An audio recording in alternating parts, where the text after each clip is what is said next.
Hi everybody, it's Linda with Copperhead Collectibles. In this video, we're going to check out some Kennedy half dollar 1972 Ds. These have known errors. I have gone through both front and back of these coins. I'm going to show you 4 different coins in this video, and they are going to show you what the missing FG looks like. These are all missing the FGs. Except for one, actually. One of them I'm just going to show you some actual errors, other errors as well.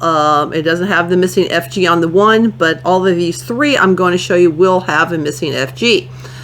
So as you can see here, I have the 1972D. I don't see any errors in the front. I don't really find too many errors on front of coins. I always seem to find more of my errors on the back of coins. I don't know if many collectors spend as much time on the backs of coins. Maybe that's why I find them as much. But I do, and they are really unique to find. So let's flip this one over and show you what I'm talking about. As you can see, plain as day, the FG is missing. It should be right there. Okay, it should be right there. It is missing completely. One of these other ones I will show you. Let me switch it out and show you one with an FG. As you can see, the FG. This one's kind of faded too, but it's almost missing, but it's still there enough you can see it that it's supposed to be right there. You can see this is an arrow coin. It's got lots of doubling on it here on the tail feathers and the arrow. But that is definitely got some doubling here on the dollar. Half dollar is definitely doubled, as you can see. You got to always look at your olive branches. As you can see, that's doubled right there noticeably. Up the sides here, these are all doubling. United States, I do not believe this one had any doubling on it. No. A little bit on the A and the C. Like I said, you got to look at the whole coin, because sometimes only parts of it will be actually doubled, as you can see. Well, I'm sorry, that's a ding mark, but these are doubling marks in here. Okay, and always look at the tips of your wings, tail feathers of your wings, and so forth. But that is what the FG looks like, and this is without the FG. Okay, and this one has some errors on it as well.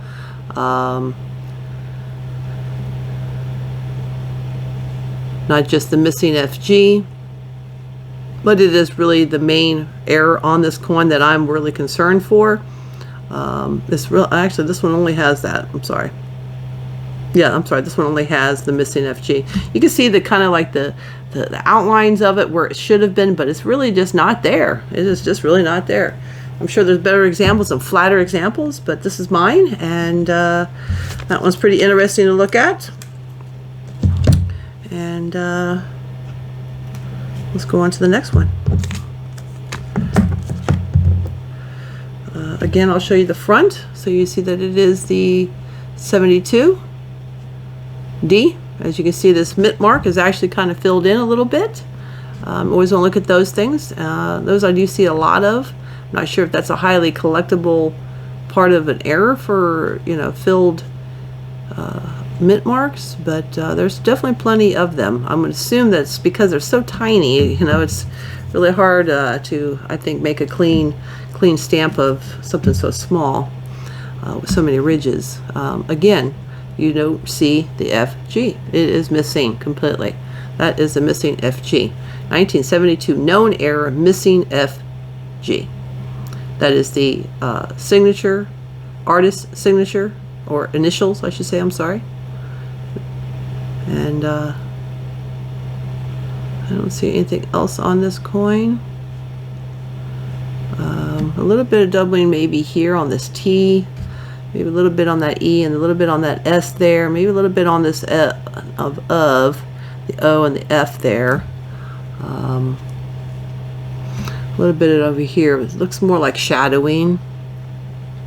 But definitely here for the missing FG. As you can see, that is the missing FG. And that is definitely a known error you'll want to look for. All right, let's look at the next one. And again, I'm going to show you the front. 1972 D. Filled almost mint mark again. This T and S are actually touching here. I'm assuming that's probably an error because they should not be touching, but they are in this one. So that is definitely a error to look at. The date, always look at your dates. The 2 kind of looks a little weird at the bottom there. Not sure if that is really, quote, an error. This is not a, you know, a proof coin, or even a mint coin for that matter. But it's in pretty good condition considering it is a circulated coin. All of my coins are circulated. I collect them directly from boxes of coins. I get boxes of them and I go through them.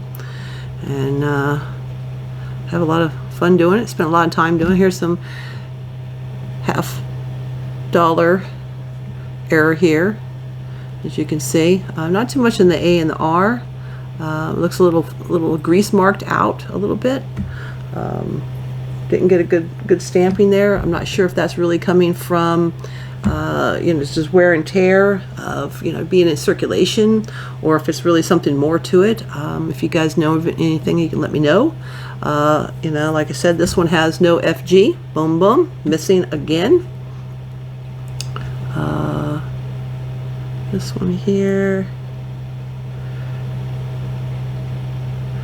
You see a little bit of doubling here and here.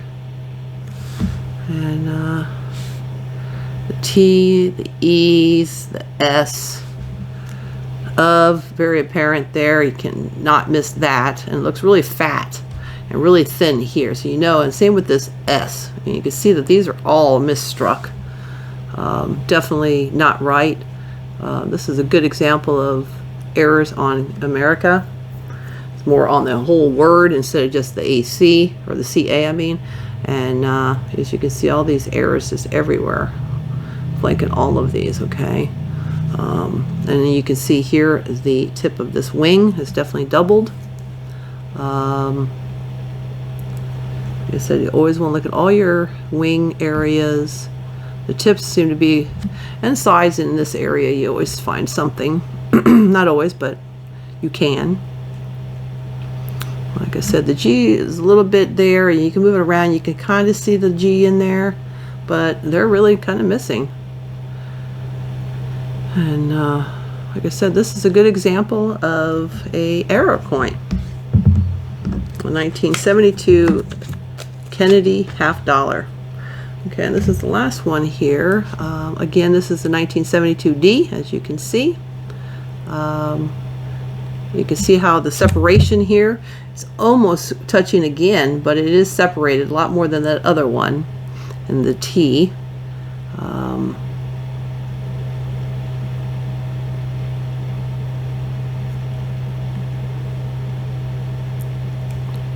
You can see it, and you know, you always want to look at your rims too. That'll tell you if it's off center. As I scroll around, you can see if you can tell this one's getting, actually it is off center. See how fat it is here. I'm just going to slide it over to the other side and see how thin it is there. So you can tell this is not centered right, and it's missing the rim around this on this side completely. As you can see, it's not there. So it definitely is off center a little bit. As you can see, it gets a little fatter down here, and then it splits, and then it becomes the two lines up in here. Watch, see? You can see it. So, yeah, it's definitely, you can see the side of it. It's been, so always look at your side of your error coins as well. All right, let's flip this one over and check out the back. I'll just start right here on the $half. This is right here on the screen, and as you can see, it's all over this H, all over the A, all over the L and the F. $half. You get really excited when you find these things. Let me tell you, when I first started this, and I I was like, okay, I can find this stuff. I'm good at, you know, details like this, and investigating and researching. So that's really my cup of tea for sure. And when I first found my first doubling, I couldn't believe what I was seeing. I was like, is that really, I'm seeing double. It's really exciting to see it when you find your first error coins. It's it kind of encourages you to keep going and look for more, that's for sure. As you can see, there's a doubling on the tail, or the arrows here. FG is there, as you can see on this one. You can see some doubling here on this tail feather as well. So I find a lot of errors in the Kennedy coins. Not as often in the quarters and stuff, but in here, as you can see, I've got one box of gold coins, dollar coins. Didn't find too many error coins on those, which I was kind of disappointed. I was hoping to find some real good error coins on the dollars. But anyways, this is the last of my coins here I was going to show you guys. Anyways, this is Linda with Copperhead Collectibles. I hope you guys like this video. Hit that like button if you do. Please subscribe if you want to see some more of my videos. They have a little bell on the side. You can hit that bell and you will be notified of every time I put up a new video, which I try and do every week. Sometimes I can get 2 to 3 a week. Depends on my schedule and what I'm doing, where I'm at. But I try to put up a video at least once a week. So come on back and leave me a comment and tell me what you guys think. And you know, what you're looking for, and maybe I got something in my collection I can make a video for you on particular coins. So anyways, this is Linda with Copperhead Collectibles. You guys have a wonderful day. Bye-bye.